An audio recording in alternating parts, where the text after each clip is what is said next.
Bonjour à tous, bienvenue sur cette première vidéo de cours à distance en pleine période de pandémie coronavirus.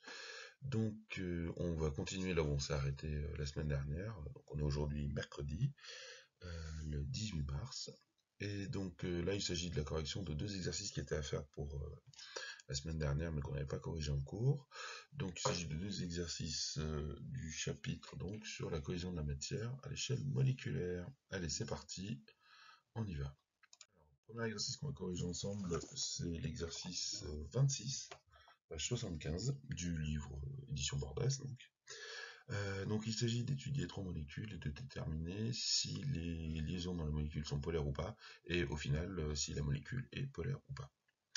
Donc question 1, l'idée c'est de recenser ici les différentes liaisons et déterminer combien il y a de liaisons covalentes pour chacune des molécules. Donc première molécule, molécule de méthane CH4, on observe un atome de carbone au centre, 4 atomes d'hydrogène autour, et donc 4 liaisons covalentes. On a représenté ici avec des flèches bleues, voilà, donc c'est une molécule tétraédrique. Les 4 hydrogènes forment les 4 sommets d'un tétraèdre régulier, et le carbone est au centre. Deuxième molécule, molécule d'ammoniac. Ici, on a un tétraèdre, mais avec un des sommets qui est remplacé par un doublé non liant. Le doublé non liant qui est sur l'atome d'azote. Donc là, on a 3 hydrogènes qui sont reliés à l'atome d'azote, et donc on a 3 liaisons covalentes.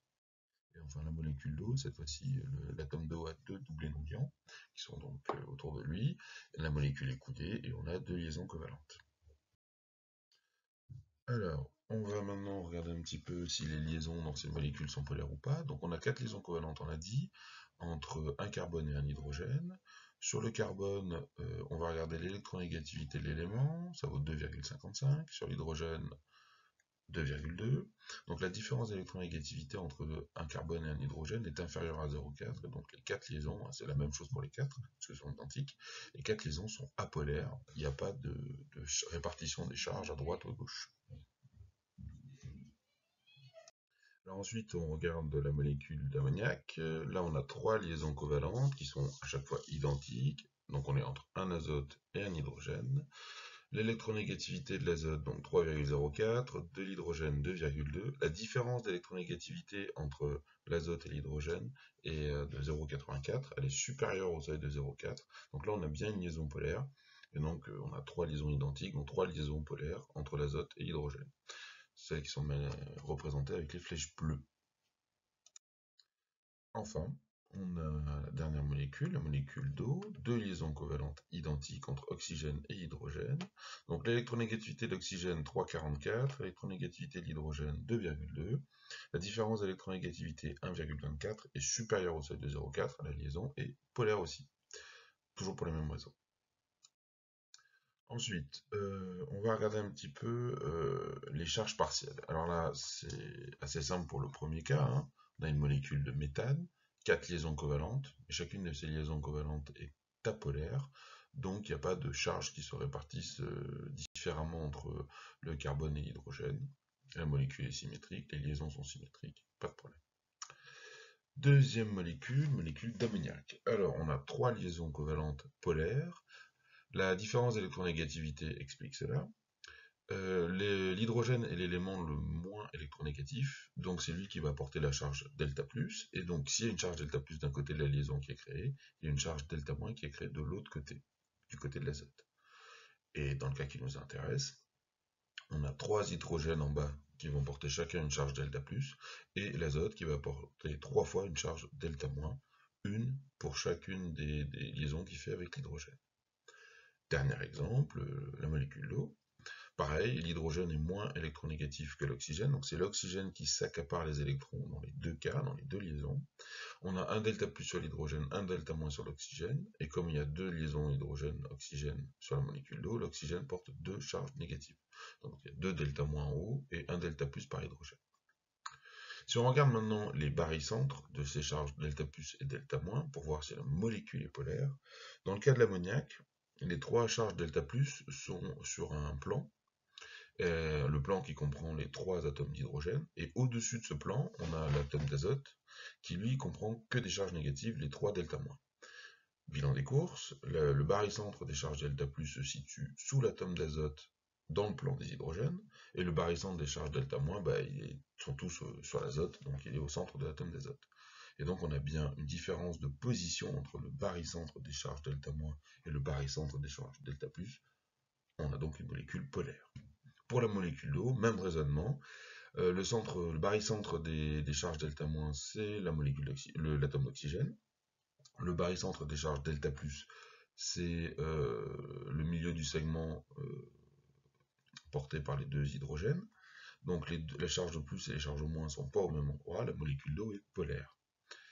Et c'est aussi pour ça, rappelez-vous que quand on fait passer un filet d'eau et à côté d'une baguette de plastique chargée, on arrive à dévier le filet d'eau. Parce que les molécules d'eau, H2O, sont polaires. Le barycentre des charges de plus et des charges de moins sont à des endroits différents. On passe maintenant à l'exercice page 81, exercice numéro 46 sur le carbocation.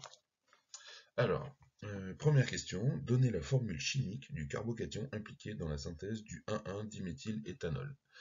Alors, déjà, on va utiliser le document 2 dans ces cas-là, et on va identifier un carbocation, c'est-à-dire une molécule avec un atome de carbone qui porte une charge plus. Donc, carbo pour carbone, et cation pour charge plus. Donc, c'est par exemple la première réaction, le produit de la première réaction, qui est plutôt un équilibre d'ailleurs, c'est ce fameux carbocation. Donc on a CH3 qui entoure 3 fois donc un atome de carbone qui porte une charge de plus.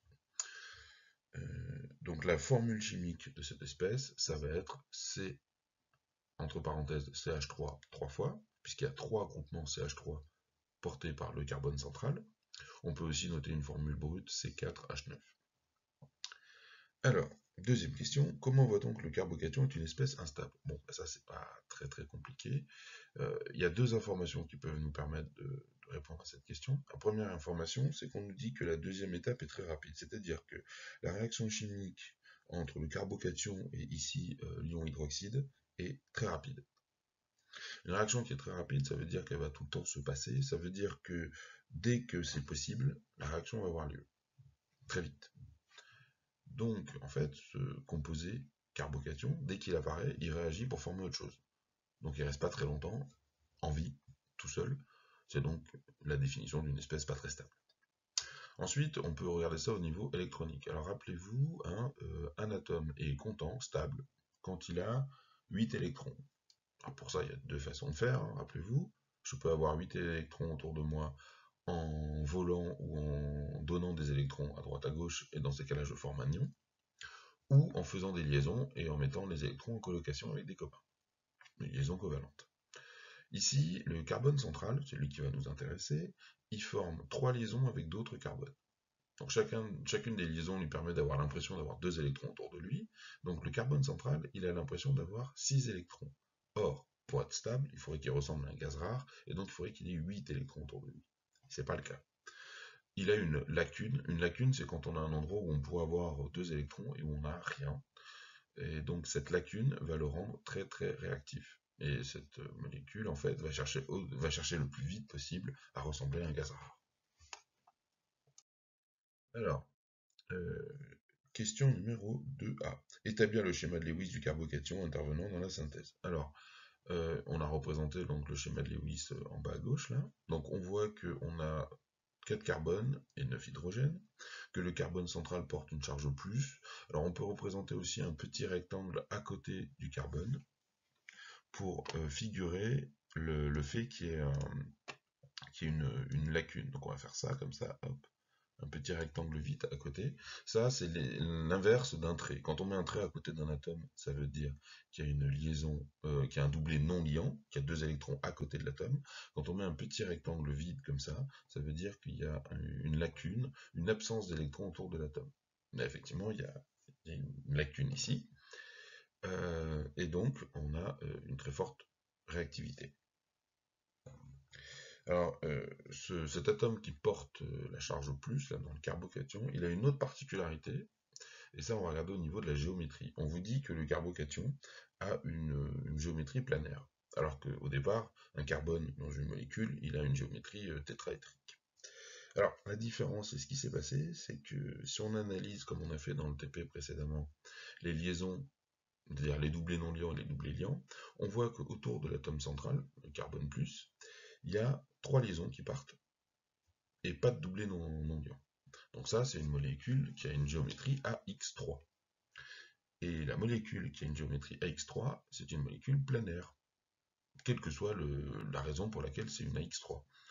Là, on a un intermédiaire de réaction, c'est-à-dire une espèce chimique qui apparaît dans les étapes de la réaction chimique, et qui a une géométrie planaire, alors qu'au départ, on avait une géométrie tétraédrique, et le produit final de la réaction chimique, c'est aussi une molécule tétraédrique. Mais entre les deux, on a un intermédiaire qui est planaire.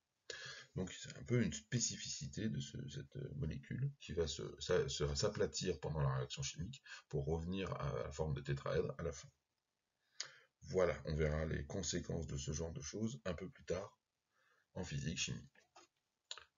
Et c'est la fin de l'exercice et de sa correction. Merci. Je vous rappelle que vous étiez censé faire pour cette semaine, donc ces 3 exercices en DM. On tâchera de faire une petite correction là-dessus dans le même esprit prochainement. À bientôt.